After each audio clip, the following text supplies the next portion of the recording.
Vamos a leer la palabra del Señor en primera carta de Pablo a los Corintios 15, 53 y 57.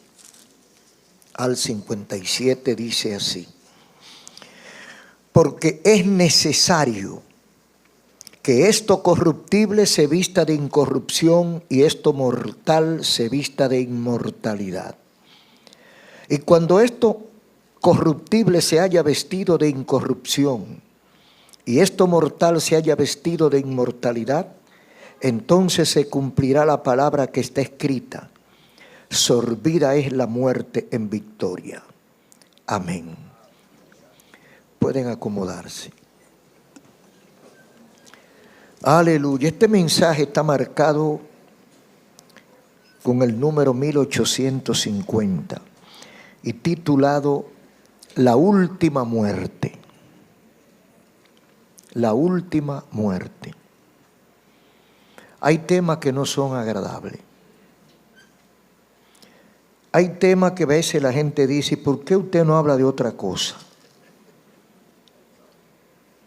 La muerte es un fenómeno natural. Hay muerte porque hay vida. Para que no haya muerte tiene que no haber vida. De manera que es tan natural como nosotros. Pero no nos gusta hablar de este tema con frecuencia, aunque sabemos que algún día a todos nos tocará. He visto algunos que huyéndole a la muerte se encuentran con ella. ¿Por qué esa actitud? No podemos amar la muerte, imposible. Alguna gente, de la gente que pensaba, dijo algo acerca de esto. Por ejemplo, Platón, el gran filósofo griego, el segundo, en su obra Fedón, compara la vida terrenal con una existencia limitada y engañosa, y la muerte como la liberación del alma hacia la verdadera realidad. O sea que para Platón nuestra existencia, el tiempo que pernoctamos en esta tierra, además de limitado no solo en el sentido del tiempo, limitado en cuanto a las posibilidades, porque la vida es limitada, no solo porque son pocos años, sino porque hay muchas cosas que usted no puede hacer.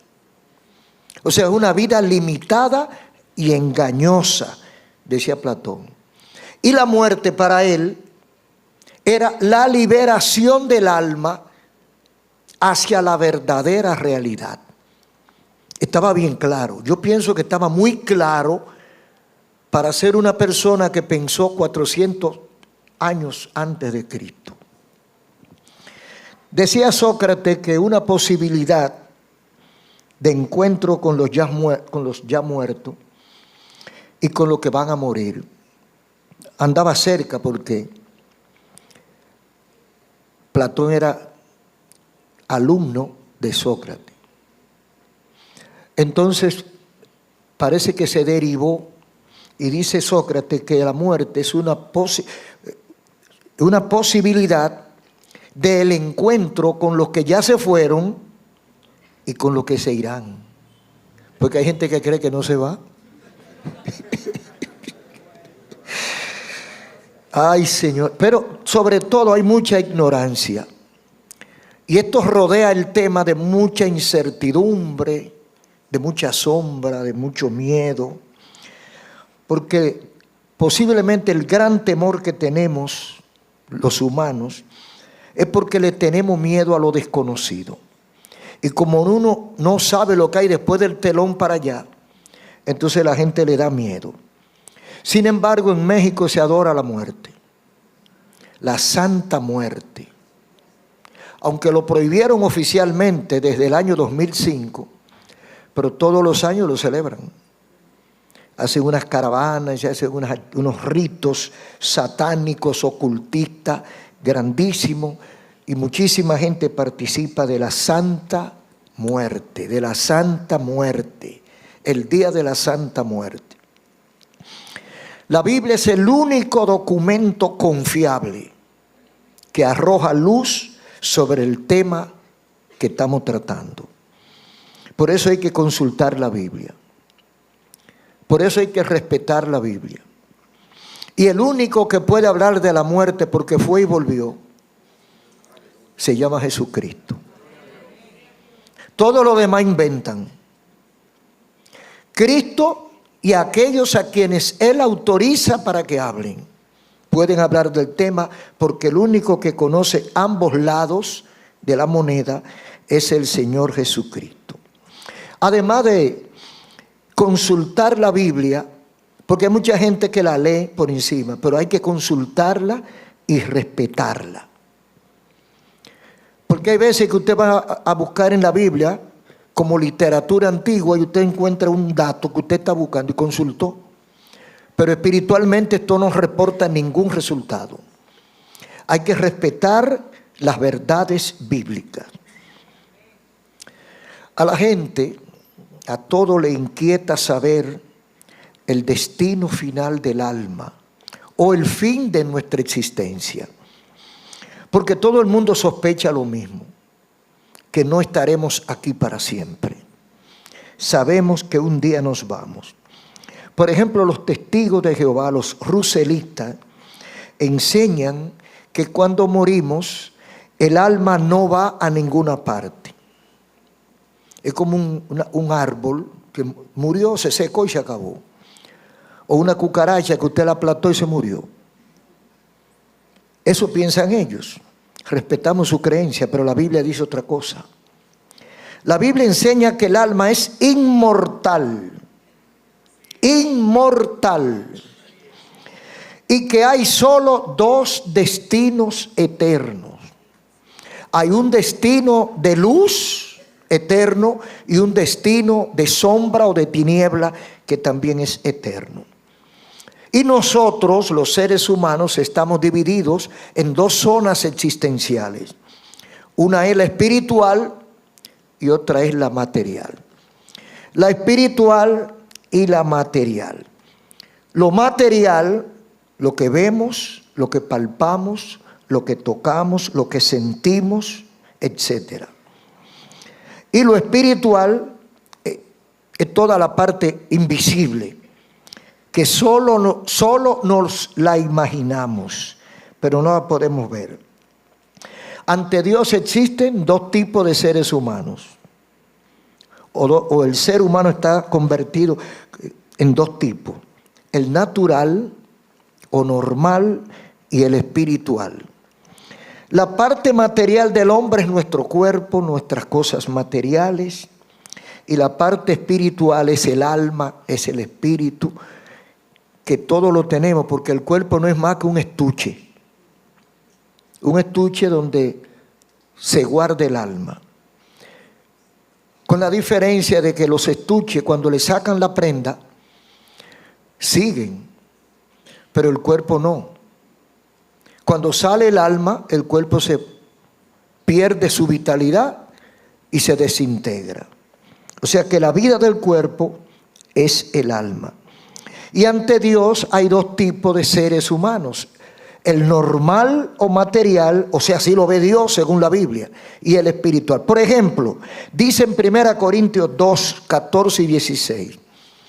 Pero el hombre natural no percibe las cosas que son del Espíritu de Dios, porque para él son locura. Y no las puede entender porque se han de discernir espiritualmente. El hombre natural no entiende. ¿Cuál es el hombre natural? El hombre normal, el hombre y la mujer, porque está hablando de especie, no está hablando de sexo ni de género, está hablando de especie. El ser humano como especie. El hombre normal no percibe, no entiende las cosas espirituales, las cosas del Espíritu de Dios, porque para él son locura. Hasta científicos hay que creen que nosotros estamos locos cuando le servimos a Dios. hasta científicos, personas que saben lo que están, que creen que saben lo que están diciendo, y que mucha gente cree que saben lo que están diciendo, pero para ellos es locura. Por ejemplo, cuando Cristo dice, ama a tu enemigo, es una locura. Adora a Dios en espíritu, eso es una locura, porque yo no lo veo, no lo toco, no lo palpo, es una locura, pero para los que estamos en el Señor es una sabiduría. Entonces, porque para Él son locuras y no la puede entender porque son cosas que hay que discernirlas espiritualmente. La ciencia no lo conoce todo, conoce lo que Dios le permite que conozca. Fíjese cómo el hombre ha ido desarrollando y creciendo. El hombre de 500 años antes de Cristo y el hombre de hoy tienen una diferencia abismal. El hombre, pero dice Salomón, dice Daniel, el libro de Daniel capítulo 12, que la ciencia será aumentada. O sea, cuando usted ve que el hombre vive descubriendo cosas y aprendiendo cosas y desatando cosas, no es que es inteligente, es que está programado que la inteligencia del hombre vaya en crecimiento. No es lo mismo el hombre cuando Colón que el hombre de este siglo XXI. Piensan igual. Un niño de 12 años de este tiempo sabe más que un hombre de 500 años atrás, que un médico, que un científico de 500 años atrás. Porque la ciencia está en desarrollo, Dios le va permitiendo dosis pequeñas y va avanzando, y porque Dios es que controla el conocimiento del hombre y le va permitiendo que se vaya desarrollando. Entonces, espiritualmente el hombre normal no entiende las cosas de Dios, porque para él son locura, porque no la puede cuantificar. La Biblia establece por lo menos 4 tipos de muerte. 4 tipos de muerte. Primero está la muerte espiritual. Según la Biblia, la muerte espiritual es la separación entre el espíritu humano y el espíritu de Dios. Delante del hombre común, esta es una muerte imperceptible porque su agenda sigue. Usted dice, yo estoy muerto pero sigo trabajando. Es verdad. Yo estoy muerto pero me sigo enamorando. Es verdad. Yo estoy muerto pero sigo haciendo todo mi trabajo. Entonces, ¿cuál es la muerte? Es una muerte espiritual. Porque su agenda sigue, no quiere decir que usted esté vivo. Usted está vivo para usted, pero para Dios está muerto. ¿Qué tipo de muerte tiene? La muerte espiritual. Dice en Génesis 2:17. O sea, porque ¿cuándo ocurre esta muerte? Esta muerte ocurre cuando nos separamos de Dios. ¿Y cuándo nos separamos de Dios? Cuando desobedecemos la voluntad de Dios, cuando violamos su palabra, entonces nos apartamos y espiritualmente morimos. Dice Génesis 2:17, mas del árbol de la ciencia del bien y el mal no comerás, porque el día que de él comieres ciertamente morirás. ¿Cuándo murió el hombre? Cuando desobedeció a Dios. Pero siguió trabajando en el huerto, pero espiritualmente estaba muerto porque se produjo una separación. Lo dice Cristo también en Juan 5:25. Viene la hora y ahora es, cuando los muertos oirán la voz del Hijo de Dios y los que oyeren vivirán. Yo no sé cuántos muertos me están oyendo, pero son muchos. Hay muchos muertos que me están oyendo. Lo dice Cristo. Ha llegado la hora cuando los muertos, y la gente dirá, pero ¿y los muertos oyen? Porque son muertos espirituales. Cristo está hablando con gente muerta, muertos espirituales porque están separados de Dios. Entonces dice, los que oyeren dejarán de ser muertos, vivirán. Cuando usted está en el mundo haciendo lo que le da la gana, desobedeciendo y burlándose de Dios y de sus prójimos, usted está muerto. Pero alguien va y le dice la verdad, le comunica el evangelio. Usted como que se le prende un bombillo y usted abre los ojos y dice: oh, pero es verdad, yo estoy perdido. Usted despierta, se levanta, entrega su corazón a Cristo y vive. Usted deja de ser muerto. Por eso lo dice Cristo. Viene la hora cuando los muertos oirán, porque ahora mismo están oyendo. Esta es la hora cuando muchos muertos están oyendo la voz del Hijo de Dios. Pero hay una diferencia: los que la oyeren vivirán. Los que no le hagan caso siguen muertos. Esa es la primera muerte, la muerte espiritual. Entonces, otra muerte es la muerte al pecado. La muerte al pecado. Dice Primera de Pedro 2:24. Quien, hablando de Cristo, está hablando de Cristo los versículos anteriores.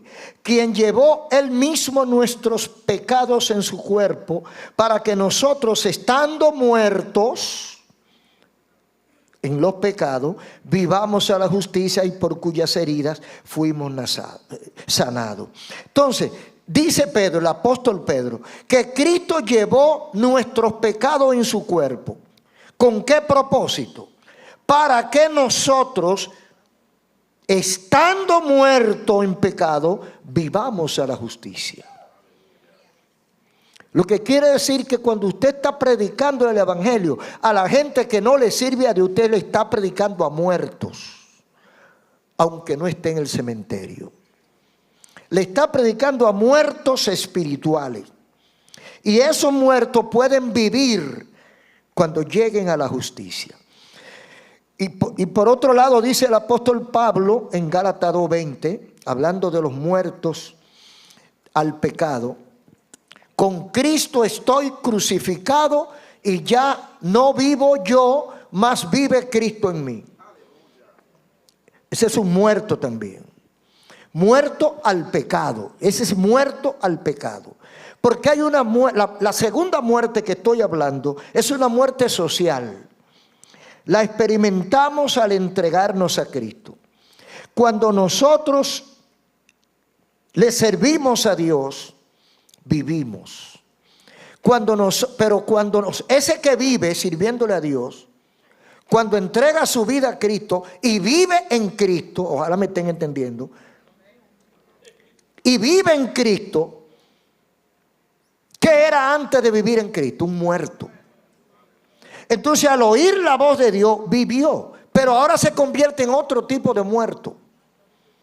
Porque ahora dice Pablo que está muerto ¿a qué? Al mundo. Ahora usted vive para Dios, pero ha muerto para el mundo. Es una muerte social.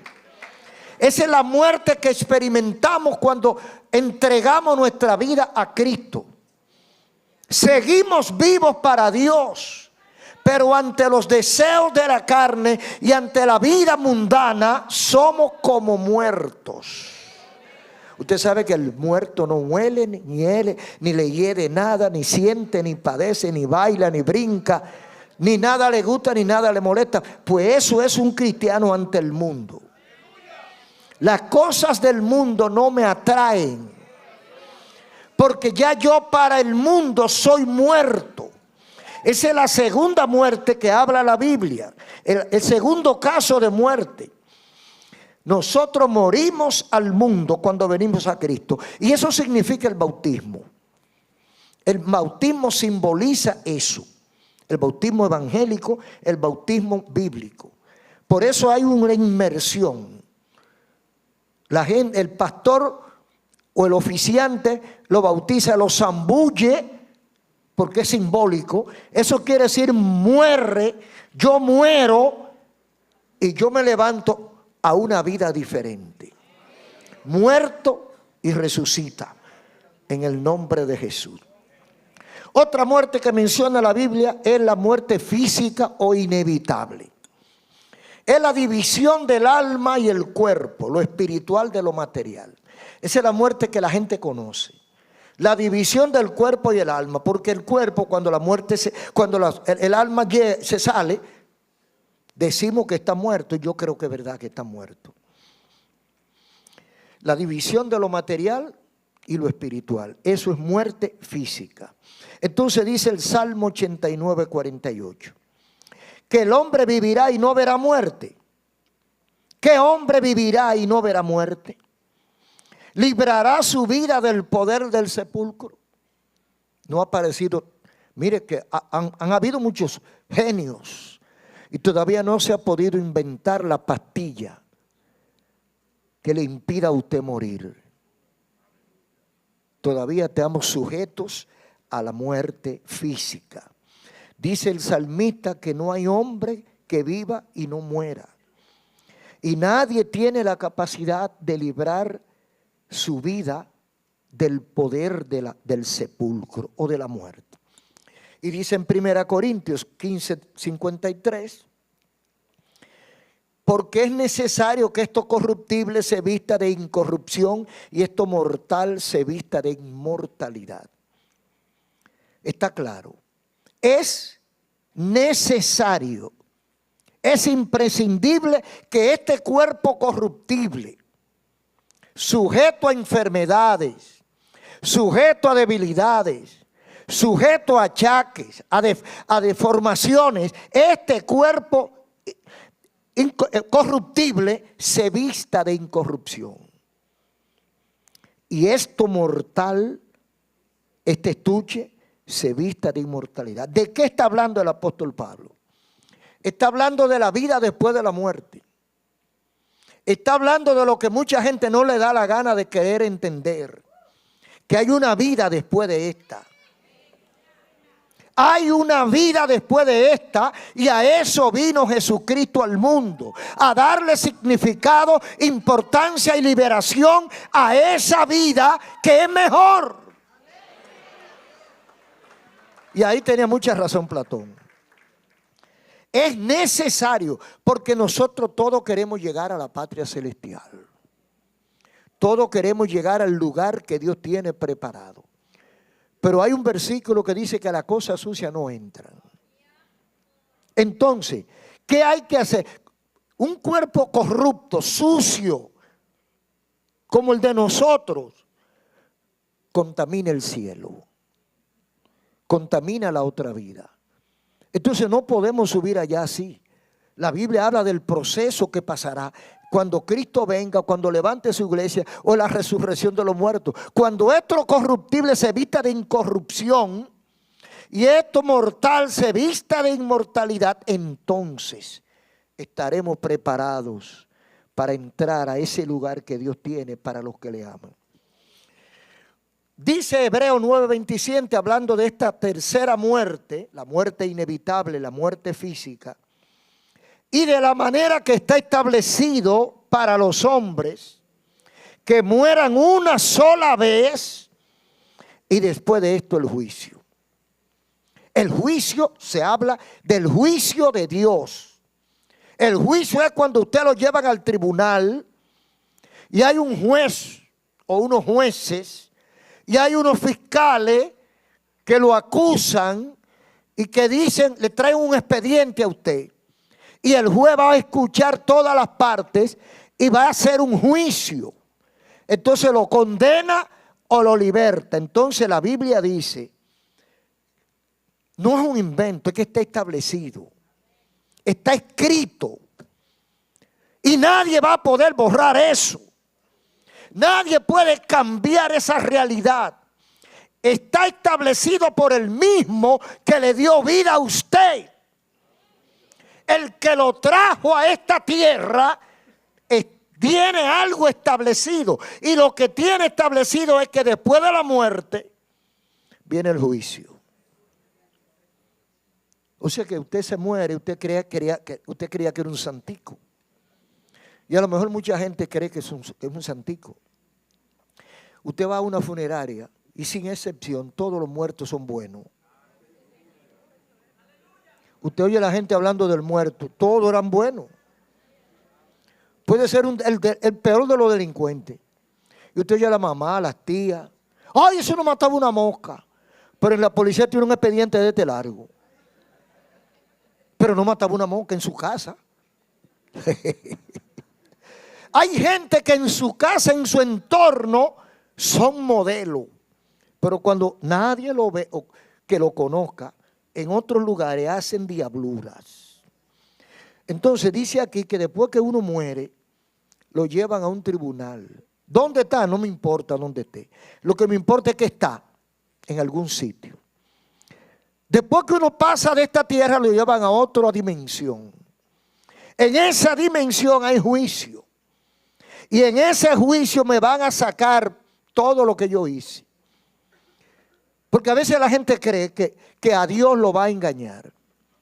Pablo lo dijo muy claro. Para aquellos que se quieren equivocar, Dios no puede ser burlado. Intento hay demasiado, pero no se puede. Hay cosas que no se puede. Usted puede brincar y saltar, irse a la Conchinchina donde le dé la gana y hacer lo que le dé la gana. Y usted puede creer que se le escondió a Dios. Pero a Dios no podemos burlarlo. Tarde o temprano le van a sacar su expediente. Se lo van a leer públicamente. Entonces dice Hebreos que está establecido, así como está establecido que el hombre muera una sola vez. Nadie muere dos veces. Nadie ha podido cambiar esa correlación. Nadie ha podido variar esa medida. Él se murió, resucitó y volvió, se murió. No. Está establecido que nadie muere dos veces. Entonces está establecido que el hombre muera una. Y después de esa, juicio. Si usted no tiene ninguna cosa pendiente con la justicia, feliz y contento en el juicio. Pero si usted no se portó bien, entonces hay dos lugares. Hay uno de tormento eterno y a uno de paz y felicidad eterna. Entonces, después de todo esto viene juicio. Y la cuarta muerte que menciona la Biblia es lo que dice también Apocalipsis, que se llama, desde el punto de vista divino, la segunda muerte. Esta muerte es la separación permanente. Ahorita hablábamos de la muerte espiritual, que es la separación entre Dios y el hombre. El hombre muerto espiritualmente no siente nada de Dios, no le importa nada de Dios, ni le importa nada de la gente. Es un hombre divorciado de la justicia y del amor, etc. Pero ese hombre muerto espiritualmente tiene la oportunidad, si quiere, de vivir. Cuando oye la palabra de Dios y la entiende, la cree, entonces inicia un proceso que allá en el capítulo 3 de Juan, Nicodemo se produjo el nuevo nacimiento. Entonces usted resuelve ese problema. Pero aquí en lo que la Biblia llama la última muerte, es la separación permanente, sin posibilidad de cambio, sin posibilidad de resurrección, separación permanente entre el alma y Dios. Detalla quiénes son los posibles candidatos a este trance en Apocalipsis 21:8. Creo que es una advertencia. Porque la gente piensa muchas cosas, inventa muchas leyendas en cuanto a las realidades contempladas en la Biblia. Ya vimos que es necesario, porque todo el mundo quiere llegar al cielo. Ustedes saben que yo no he visto, hay como 3,000 religiones. Yo he visto muchas y todas tienen el mismo pensamiento. Llegar a un paraíso, a un nirvana, a un lugar de reposo, un lugar de tranquilidad. Nadie quiere irse al tormento eterno. Todos quieren ir a ese lugar perfecto. Pero si usted le pregunta, ¿tú te sientes ser perfecto? Entonces, ¿cómo un imperfecto va a entrar a un lugar perfecto? Entonces tiene que haber un proceso. Por eso dice Pablo, es necesario. Y necesario es obligatorio. O sea, sin ese proceso no se puede. Para entrar a donde está Dios hay que pasar un proceso. No vale con una vela que le prendan a uno después que muere. Ni vale con un reponso, ni vale con una misa, ni vale con una oración. Usted puede ponerse en ayuno cuando muere su mamá. Y decir, mira, Señor, yo me voy a meter en este ayuno hasta que yo sepa que mamá se salvó. Pero mamá era una bruja criminal. Y yo voy a pelear el alma de mi mamá. Olvídese, después de la muerte, esa imperfección, esa corrupción de ese cuerpo y de esa vida no lo cambia nadie ya. Hay que hacerlo en vida. ¿Por qué? Porque lo dijo él. Ojalá nosotros que no fuera así. Porque así, si no fuera como dice la Biblia, todo el mundo fuera salvo. Usted no ve que los peores criminales del mundo le hacen trabajos espirituales para llevarlo a un lugar de descanso. Y los más malos criminales cuando mueren, la gente siempre dice que Dios lo tenga. Dios sabe dónde lo tiene. Él sí sabe dónde que lo tiene. Entonces, Dios tiene todo bajo control. Y dice la gente que el que menos corre vuela. A veces usted ve una persona y usted lo subestima. Este está perdiendo su tiempo, este es un loquito viejo. Este no sabe lo que está haciendo. ¿Por qué? Porque lo que él está haciendo yo no lo entiendo. Porque son cosas que a veces hay que examinarle espiritualmente. Pero esas son personas que a veces están conectados con Dios y el otro que no sabe lo que es eso, no lo entiende. Y hay que estar en el Espíritu para entenderlo. Hay que conocer el lenguaje de Dios para entenderlo. Entonces, los muertos espirituales, los muertos que se han alejado de Dios, no entienden estas cosas, pero el que está conectado vive su vida dentro de este zafacón, de este vertedero que es la sociedad, y no se ensucia. Entonces está establecido, es necesario, porque no se puede entrar una cosa sucia allá arriba. Es necesario que esto corrupto se vista de incorrupción. Y no lo puedo hacer yo. No lo puede hacer usted. Todo lo queremos, pero no podemos. El único que lo puede hacer es el mismo Dios que nos hizo. Ahora, ¿cómo y cuándo Él lo hace? Cuando usted se lo permite. Dios no obliga a nadie.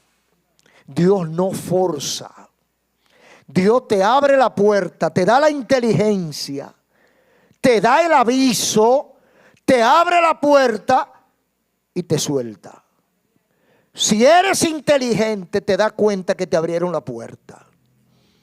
Si eres inteligente, te das cuenta que la vida que llevas es una putrefacción.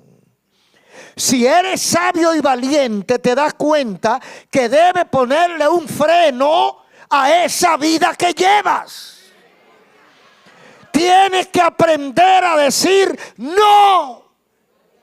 Hay pastores que yo tengo 30 años fumando. ¿Y cómo yo me libro de esa droga? Yo tengo 25 años engañando a mi mujer. ¿Y cómo yo suelto esa otra mujer? Tiene que ser sabio y tiene que ser valiente. Tiene que ser sabio para discernir el bien y el mal. Y tiene que ser valiente para pararte frente al diablo y decirle: se acabó. Hasta hoy no te sirvo más. Soy libre. Porque a eso vino Cristo. Pero a veces tenemos un poquito de sabiduría, pero nos falta valentía. Ay, yo quiero. Yo sé que la verdad. Ustedes tienen la razón. Pero ¿y cómo yo lo hago? Y ahí mismo se desarman. Y yo no puedo. ¿Sabe quién es que no puede? El que no quiere. Primero, porque es un acto de valentía. Y segundo, porque Dios te va a respaldar. Mire, si no fuera por la ayuda del Señor, ninguno de nosotros estuviera aquí. Porque el diablo tiene más oferta. Un abanico de oferta tiene el diablo. Y a todo el diablo sabe qué le gusta a cada quien. Lo que le gusta a un joven quizás no le gusta a un viejo. Y lo que le gusta al viejo no le gusta al joven. Pero el diablo tiene para el viejo y para el joven. Para el hombre y para la mujer. Para el sofisticado y para el ordinario. El diablo tiene. Y le ofrece lo que él sabe que a usted le encanta. Y se lo pone fácil.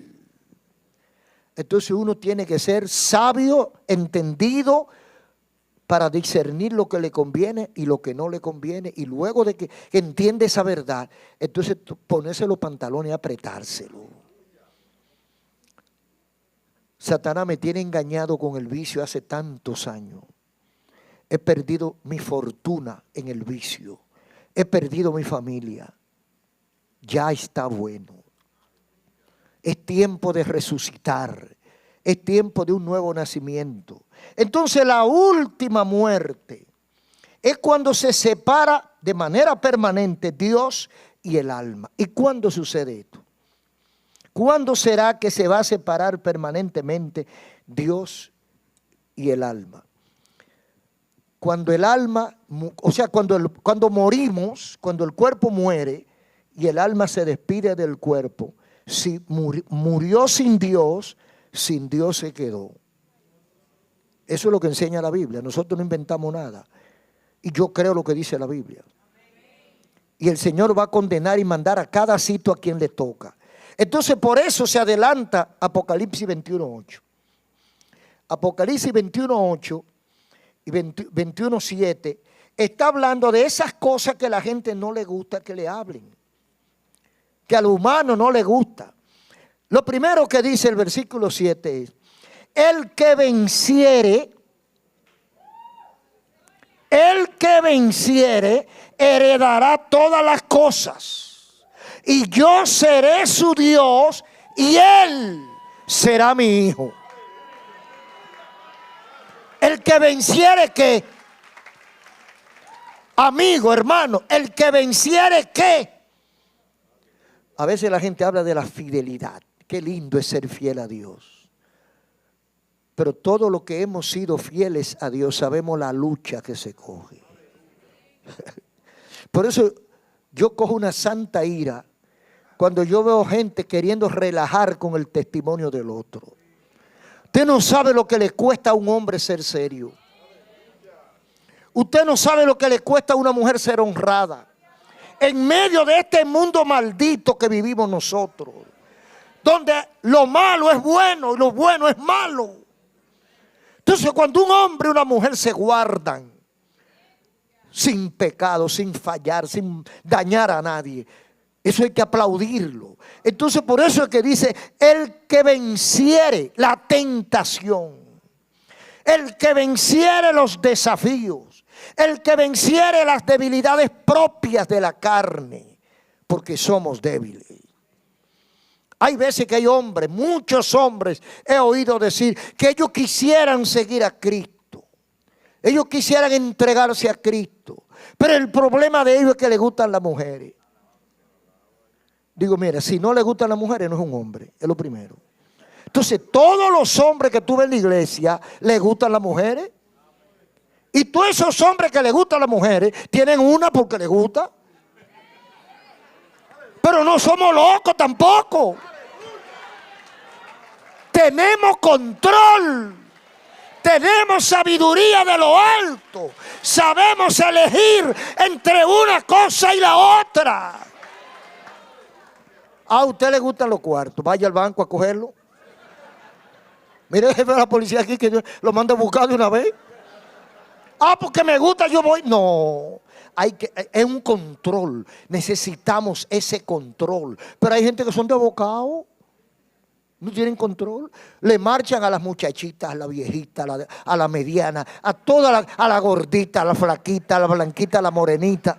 Todas le gustan. Yo tenía un pariente que decía que le gustaban hasta una escoba que se pusiera falda. Hasta un cura le gustaba a él. Porque teniendo falda, a él le gustaban todas. Eso es descontrol. Ahora, ¿cuál es el resultado de ese descontrol? Vaya a ver el resultado, ¿cuál es? O preso, o muerto, o en el hospital, o deambulando por ahí sin Dios y sin esperanza, sin familia y sin nadie. ¿Por qué? Porque no pudo vencer las tentaciones y las debilidades del mundo. Entonces dice, el que venciere heredará todas las cosas y yo seré su Dios y él será mi hijo. Pero, porque hay un pero, en el versículo 8 hay un pero. Los peros son peligrosos. Dice, porque a la gente dice, ay, yo voy para allá con el Señor. Si yo estaré con el Señor, yo voy a vencer y yo voy a estar para siempre con el Señor y Él será mi Dios y yo seré su hijo. Qué lindo. Ay, qué precioso. Entonces, para el que está gozando, viene un pero. Pero los cobardes, incrédulos, abominables, homicidas, fornicarios, hechiceros, idólatras, mentirosos no van a entrar. Su parte estará en el lago de fuego que arde con fuego y azufre, y esa es la muerte segunda. Cuando pase eso, ahí no hay esperanza por ningún lado. Cobardes, incrédulos, abominables, homicidas. Vamos a hablar un poquito brevemente acerca de estas cositas. Por ejemplo, ¿qué es un cobarde? La Biblia dice cobarde. Cobarde la gente lo confunde con ruin, con miedoso. Le tiene miedo a todo. Pero tiene otra connotación más importante. Cobardes son aquellos que por el temor a críticas no asumen ni dicen la verdad. Cuidan su prestigio más que su alma. Su nivel social o económico está por encima hasta de su salud. Y son capaces de negar su fe y descuidar su alma por no chocar con el sistema. Está hablando de una cobardía espiritual. Yo no me puedo convertir evangélico porque mi familia es de alta sociedad. Y ninguno son. Entonces, por temor al qué dirán, por temor a que me saquen del equipo, yo no puedo convertirme, yo no puedo creer, yo no puedo hacer la voluntad de Dios. Temor a la crítica. Ese es el tipo de cobarde que está mencionando la Biblia. Porque sus efectos son espirituales. Hay una cobardía que sus efectos son sociales, políticos, económicos, pero esta es una cobardía cuyos efectos dañinos son espirituales. Entonces tenemos que entender que son unos cobardes porque no asumen la responsabilidad de enfrentar el pecado. Yo no puedo porque yo no quiero. Entonces cualquier cosa que ellos entiendan que afecta su diversión, sus amistades, sus relaciones, ellos la ponen a un lado. ¿Y qué es más importante? ¿Tu alma o tus amigos? Los amigos son por un tiempo, por buenos que sean. O se mueren o se mudan del país. O tú le hiciste algo sin darte cuenta y se enojó y lo perdiste.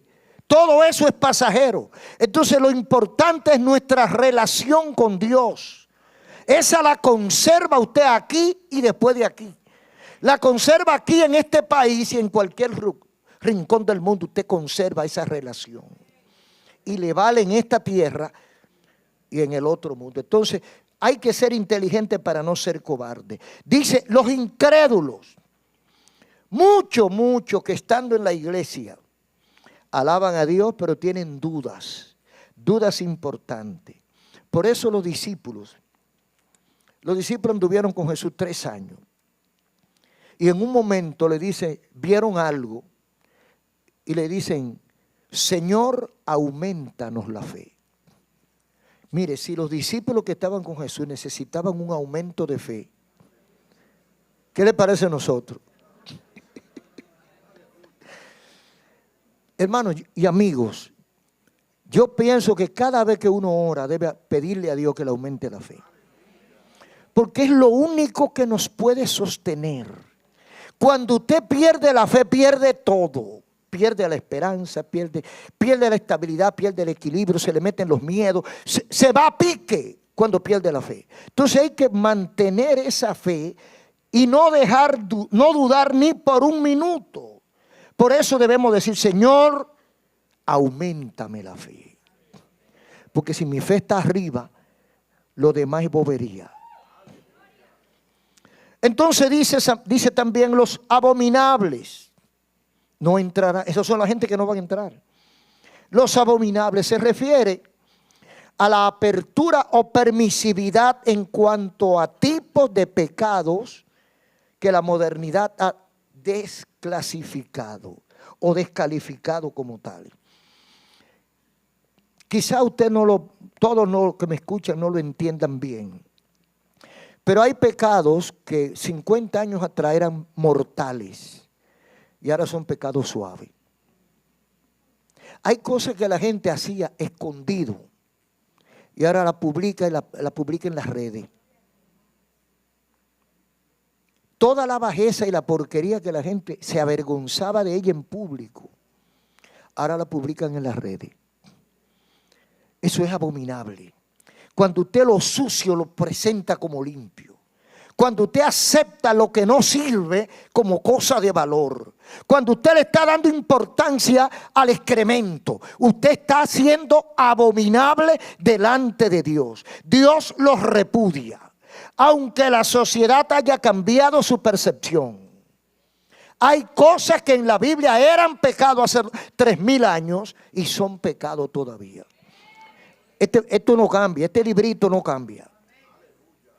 Todo lo que era pecado antes es pecado ahora. Pero hay gente que le pasan la mano, le dan un paño con pasta, lo maquillan.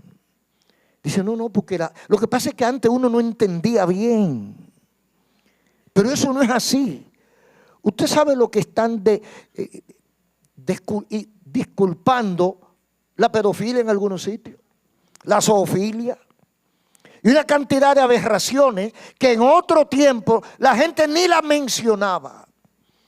Ahora lo tienen como un lujo. ¿Y quiénes son los que lo tienen? No son los pelagatos, son los de arriba, los que imponen su criterio a los demás, los que establecen la conducta y la moda. No vaya más lejos. Cuando 50 años atrás una persona tenía un pantalón roto, la mamá lo cosía con la mayor delicadeza posible para que no pareciera que estaba roto. Ahora lo rompen para ir a la iglesia. Un pantalón roto.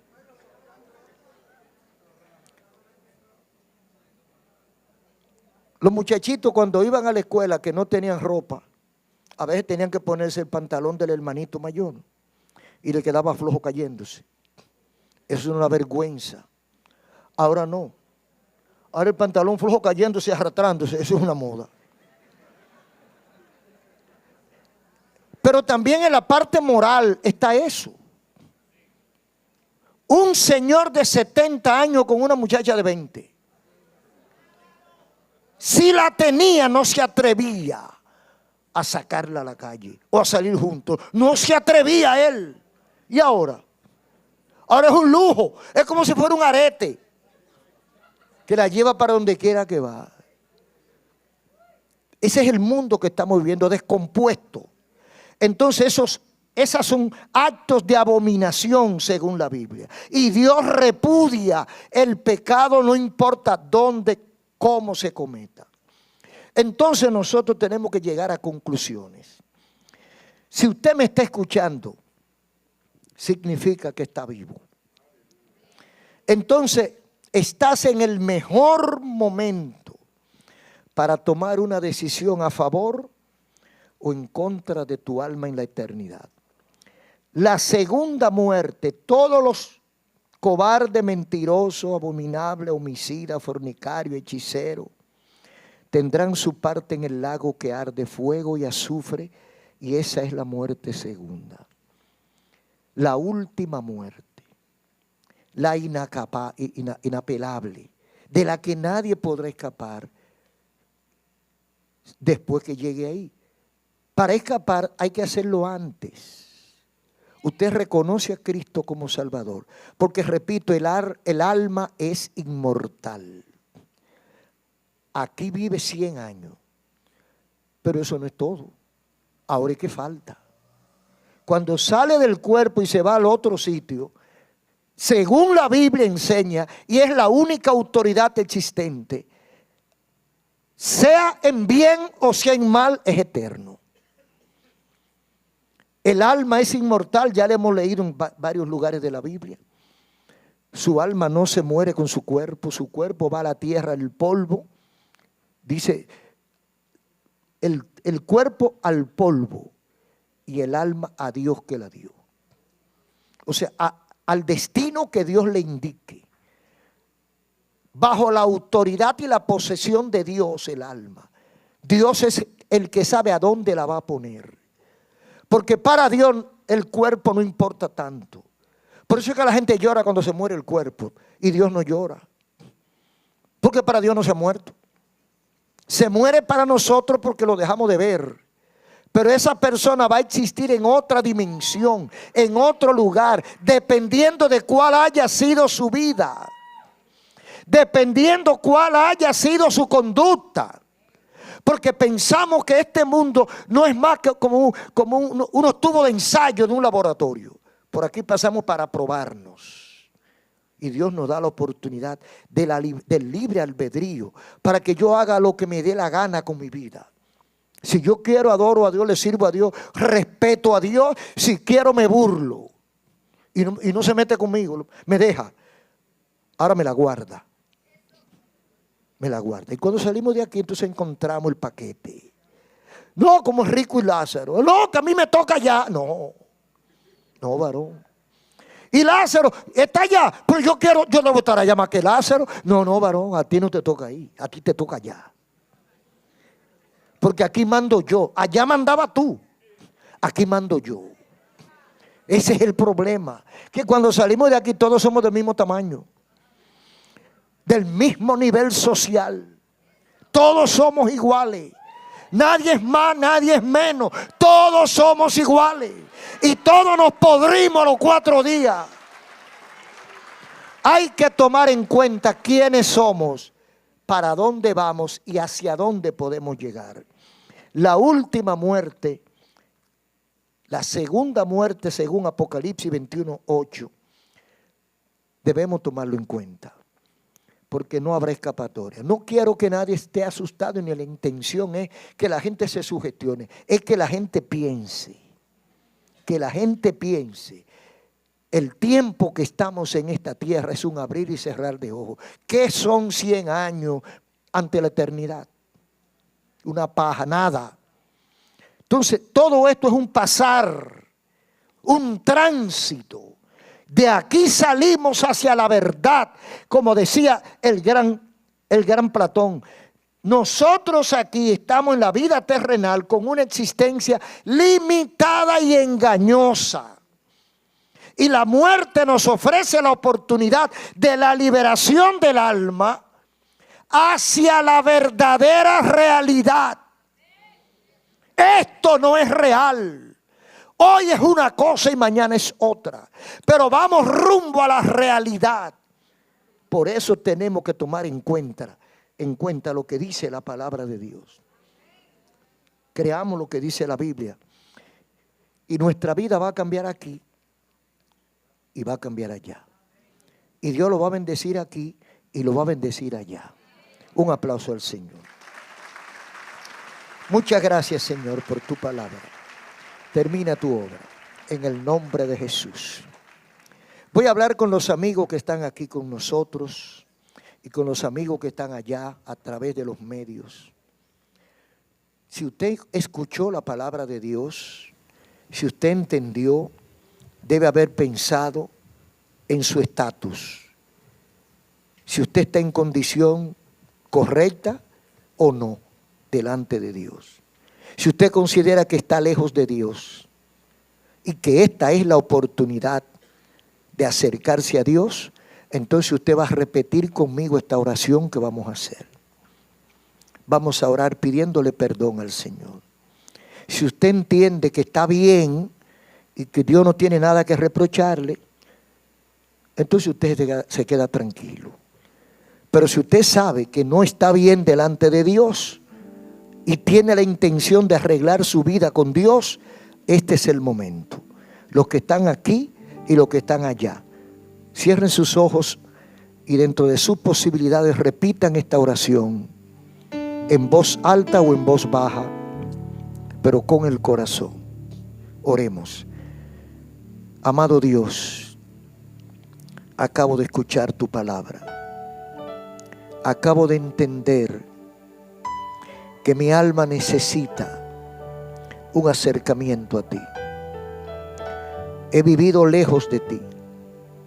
He vivido separado de ti. El pecado ha hecho separación entre tú y nosotros. Señor, te pido perdón. Te entrego mi alma. Te entrego mi vida. Acepto a Jesucristo. Recibo a Jesucristo en mi corazón como mi Salvador, como mi Señor, y quiero hacer su voluntad. Dame de tu fuerza, Señor. Dame sabiduría y yo te seguiré hasta el final. Lávame con la sangre que derramaste en la cruz y escribe mi nombre en el libro de la vida. Guárdame, oh Dios. Te lo pido en el nombre de Jesús. Amén.